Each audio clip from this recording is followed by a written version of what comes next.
بسم الله الرحمن الرحيم. الحمد لله الذي هدانا للإسلام، والشكر له على جزيل الإنعام، وأشهد أن لا إله إلا الله وحده لا شريك له، وأشهد أن نبينا محمدا عبده ورسوله صلى الله عليه وعلى آله وأصحابه السادة الأعلام. أما بعد، Mheshimiwa Waziri Abdallah Ulega, Mheshimiwa mwenyeji wetu wa hadhara hii Dr. Alhadi Musa Salum, Mheshimiwa mkuu wetu wa wilaya Mheshimiwa Sharifu Saleh, Mheshimiwa masheikh wote kwa ujumla wenu, Mheshimiwa viongozi wa dini, maaskofu tulionao na viongozi wa vyama vya siasa,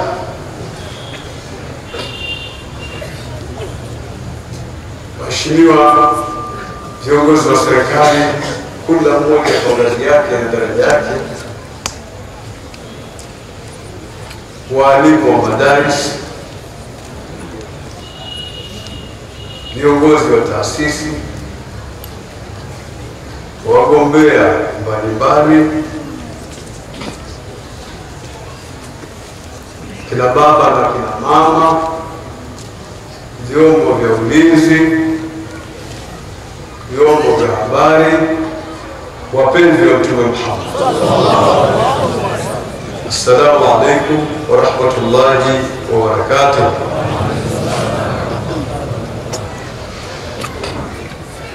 Siku zote nikiwa katika hadhara hii, kwanza inakuwa ni hadhara yangu, ndio daraja tulionalo katika hadhara. Pili, inakuwa ni ile daraja yangu ilionayo ya Sheikh Mkuu na Mufti wa Tanzania.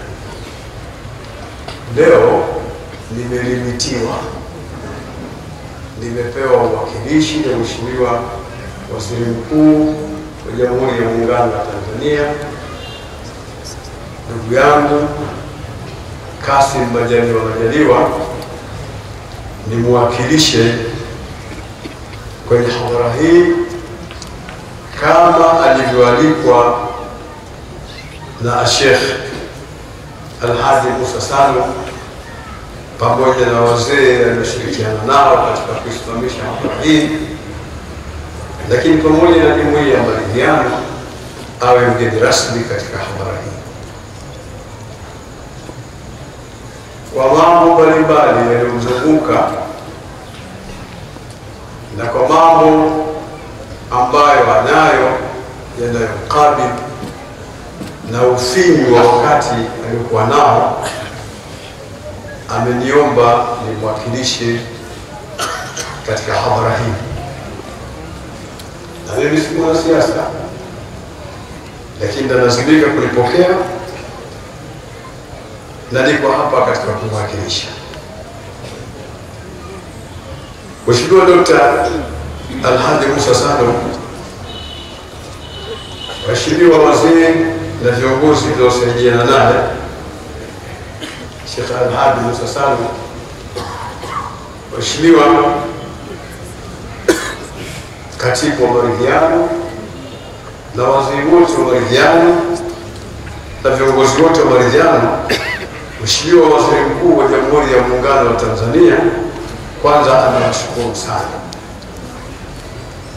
na naona amepata fahari kubwa sana ya nyinyi kumwalika na mkaamini kwamba anafaa kuwa mgeni rasmi katika maulidi ya bwana mkubwa Mtume wetu Muhammad sallallahu alaihi wasallam. Lakini pili, anawapongeza sana Mheshimiwa Waziri Mkuu hasatan anakupongeza wewe Sheikh Al-Hadi Musa Salum pamoja na jumuiya ya vijana na wazee wote waliokuzunguka katika kufanikisha hafla hii ya maulidi ya Bwana Mtume Muhammad sallallahu alaihi wasallam.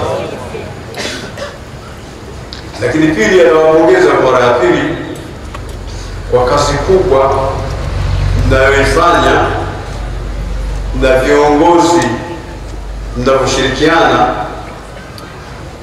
kupitia jumuiya ya maridhiano kuhakikisha kwamba swala la amani linalisimamia vyema katika nchi yetu kwa juhudi kubwa za kujitolea na kwa kila mbinu. Mwenyezi Mungu awajaze kheri.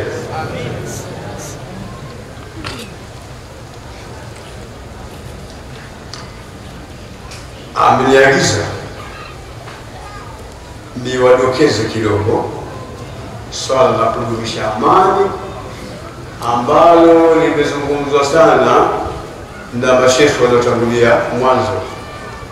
Wamelizungumza watu pia katika salamu zao, salamu za viongozi mbalimbali, salamu za viongozi mbalimbali wa dini mbalimbali waliosimama hapa wamezungumzia swala la amani. Ameniagiza nilisisitize kwamba ni swala muhimu sana na ni jambo ambalo liko katika wakati tulionao, jambo ambalo litakiwa kurudishwa. Kwa hiyo hii ndio kadhia tu saa, ndio jambo lililopo katika wakati wetu. Hakuna linalofaa kuzungumzwa zaidi katika zama hizi na katika nyakati hizi tulizo nazo, na hasa katika kipindi hiki ambacho tunaendelea kujiandaa kwa ajili ya uchaguzi mkuu. Ni kipindi ambacho kama ilikuwa amani inahitajika zaidi, kipindi hiki inahitajika zaidi kuliko vipindi vingine vyote. Tunaagiza ni wadokezee swala la amani. Hapa nitie taarifa kidogo kwamba amani, kuna na baadhi ya watu ambao hii taarifa yangu sasa katika maneno niliyoagizwa sio yake, natia taarifa yangu mimi katika hayo maneno yake, kwamba kuna na watu ambao wanaweza kuona hakuna umuhimu wa amani. Lakini kuna na watu pia wanaona kwa nini nazungumza sana amani, kwani hakuna jambo la kuzungumzwa. Hawa mashekhe wameishiwa ni elimu mpaka ikawa maneno yao ni amani, ni amani, ni amani. Jamani, hakuna jambo kubwa kama kujua, hakuna jambo kubwa kama ilmu. Ilmu ni jambo kubwa. Sababu Sheikh Omar hapa kutoka Dodoma kazungumza sana masuala ya ilmu. Ilmu ni jambo muhimu sana. Mtu akiwa na ilmu hayudishwi wala hawezi akatolewa katika mstari, kwa sababu yeye usimamishe katika mstari ni ile elimu alionayo.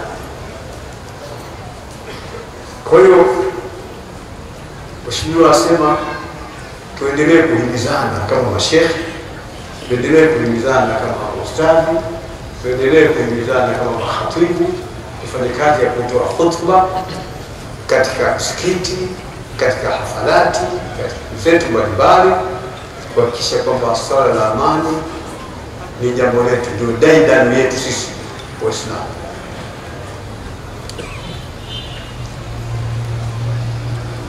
Hivi mtie kidogo hapa maelezo. Jamani, Uislamu wenyewe ni amani, jina lake ni amani. Huo Uislamu tulionao ni amani. Hata Mtume sallallahu alaihi wasallam amezungumza sana amani. Muda hatuna, inahitajiwa saa mawili kwa ajili ya muhadhara wa amani. Hapa tuko kwa ajili ya Mtume Muhammad sallallahu alaihi wasallam, na kila tunachokizungumza ndio kile ambacho ni sifa yake Mtume Muhammad. Hata Mwenyezi Mungu Subhanahu wa Ta'ala atuambia yeye atakayekuwa mtume wake, lakini alipotuambia sisi akasema ya ayyuhalladhina amanu sallu alayhi wa sallimu taslima. Ya anasema inna Allaha wa malaikatahu yusalluna ala nabi, tia mstari. Yeye Mwenyezi Subhanahu wa Ta'ala anasema inna Allaha wa malaikatahu yusalluna ala nabi, kisha anatuambia sisi waumini anasema ya ayyuhalladhina amanu sallu, tumtakie rehema Mtume Muhammad, wasallimu alayhi taslima. Ili wasallimu alayhi taslima imesimama katika masuala ya amani, tumtakie amani Mtume. Kuonesha tu muhimu wa amani. Mwenyezi Mungu ametuhimiza katika Qur'an masuala ya amani. Wale wageni wa Nabii Ibrahim walipokwenda kwa Nabii Ibrahim walisema qalu salama, walitoa maamkizi ya amani, amani bin nasb, kwa kunasibisha salama. Nabii Ibrahim walisema salamun alaykum qawmun munkarun, ya kaleta barafu salamun alaykum qawmun munkarun, akuleta kama walivyoleta wale malaika ambao waleta kunasibisha salama.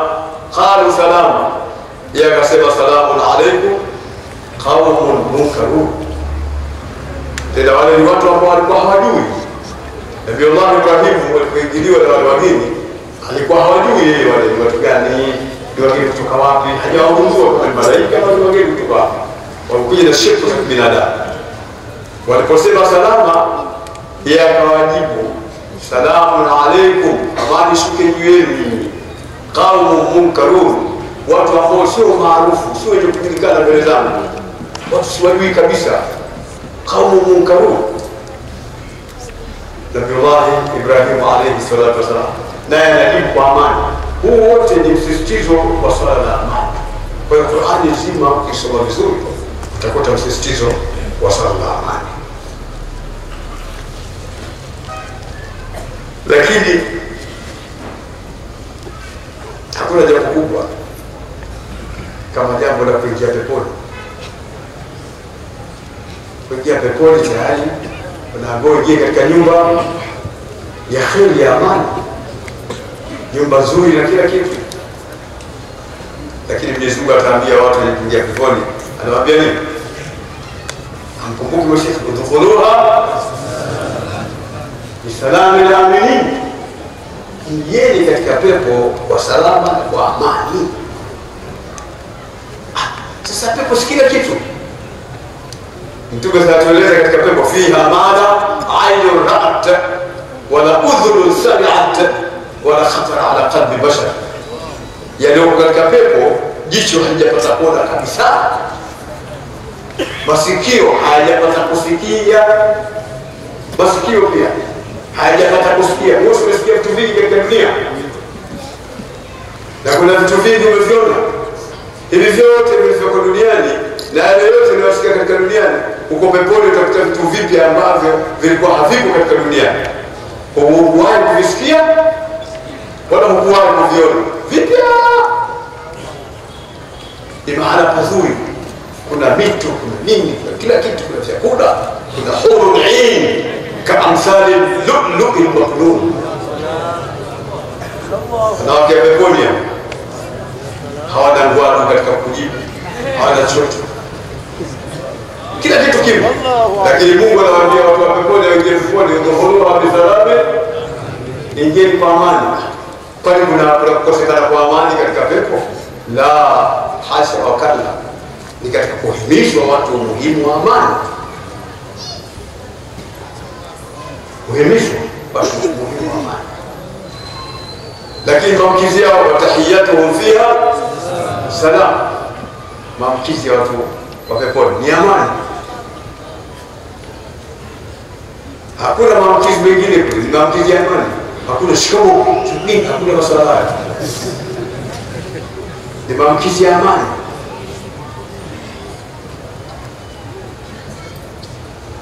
Lakini wakiingia watu peponi wataambiwa salamun alaikum tibtum fani'ma uqba ad-dar, kuonesha amani shuke juu yenu enyi watu mlioingia peponi.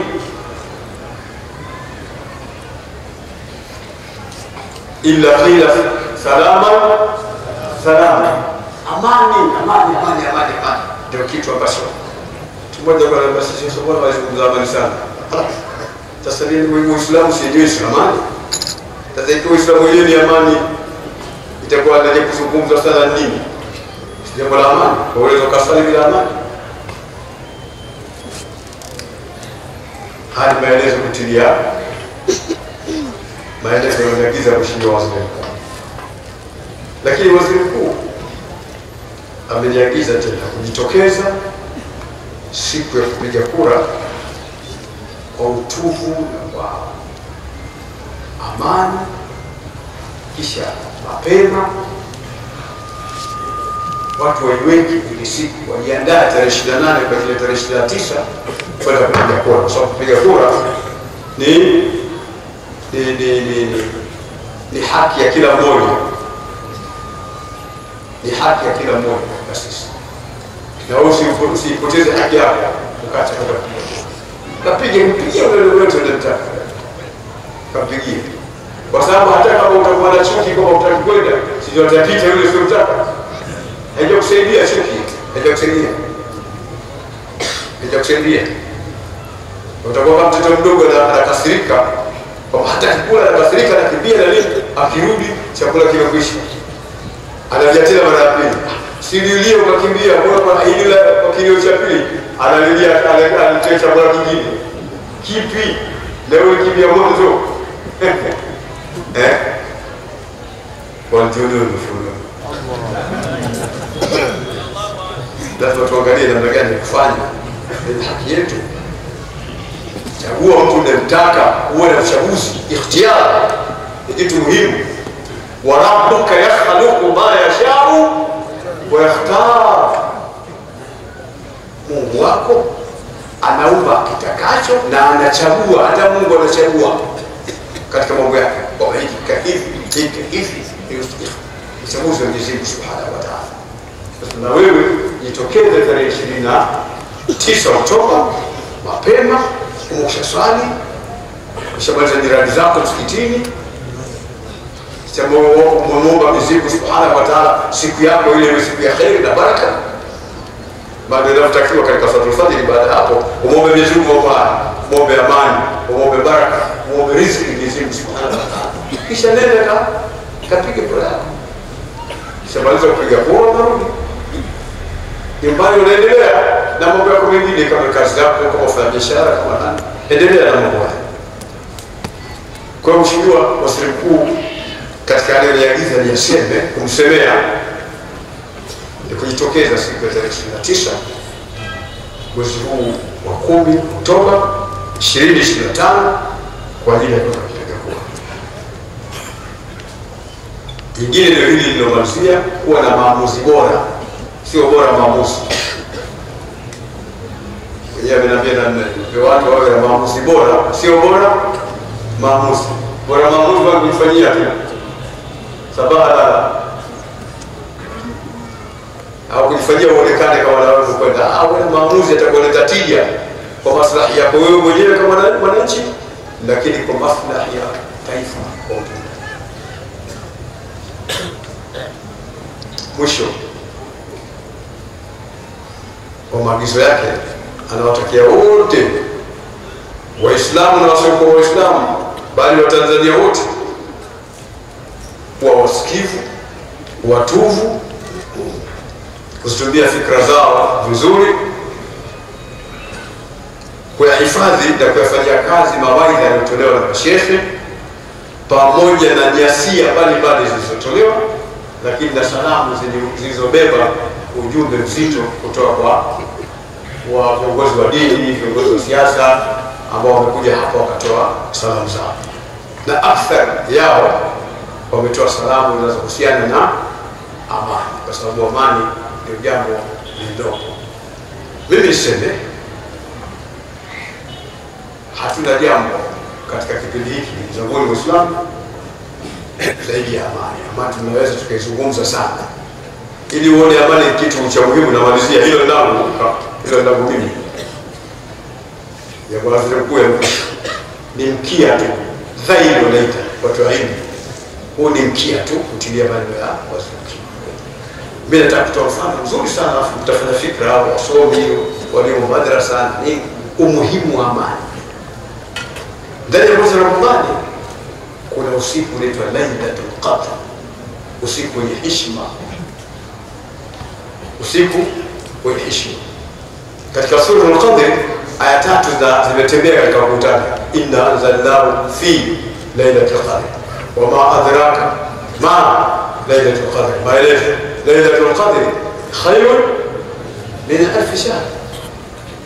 Umetaja mara 3 katika kuonesha umuhimu wa ule usiku, jinsi ulivyokuwa na ukubwa na una heshima. Halafu ni bora kuliko miezi 1000. Sio kwamba unalingana na miezi 1000, ni bora ule usiku kuliko miezi 1000. Wakati unaposhuka ule usiku wa Lailatul Qadr, katika hiyo usiku ambayo kwamba ya Lailatul Qadr Mtume amesema sana kwa hadithi nyingi, tabisuha fi asri al-awakhir min Ramadan mpaka mwisho. Ukishuka haushuki wenyewe, unashuka kwa sherehe, unashuka kwa kusindikizwa. Tanazzalu malaikatu war-ruhu fiha biidhni rabbihim min kulli amr. Lakini salamun hii ni amani tupu usiku huo. Usiku ni amani tupu. Vipi? Ni usiku zote Mwenyezi Mungu anakadiria khairi na shari za shuka. Khairi na shuka, shari na shuka, khairi na shuka, shari na shuka. Lakini ndani ya Lailatul Qadr inashuka khairi tupu, amani tupu. Ndio akasema salamun hii hatta matla'il fajr, mpaka kuchomoza kwa alfajiri, mpaka kuchibuka kwa alfajiri. Yaani Mwenyezi Mungu anathibitisha kwamba usiku huu hateremshi jambo lolote la shari, jambo lolote la balaa. Kwa sababu gani? Kwa sababu ya heshima usiku ule. Akasema usiku huo ni usiku wenye amani mpaka kuchomoza kwa alfajiri, au mpaka kuchibuka kwa alfajiri. Mpaka hapo Muislamu bado hajajua umuhimu wa amani. Jalla jalaluhu. Bado hujaelewa. Usiku ule Mwenyezi Mungu ameuheshimu mpaka ikawa hakuna mabalaa yashukayo, hakuna vitu vibaya vinavyoshuka, ambavyo katika kila usiku yanashuka mambo mawili, la khairi na shari, balaa namna hiyo. Lakini usiku ule inashuka khairi tupu. Ndio akasema salamun hiya hatta matla'il fajr. Umuhimu wa amani, kumbe katika jambo lolote lazima amani iwepo kwa ajili ya khairi ya jambo hilo. Na katika nchi lazima kupatikane amani kwa ajili ya khairi ya nchi yetu. Wallahu waliyut tawfiq. Wa assalamu alaykum wa rahmatullahi wa barakatuh.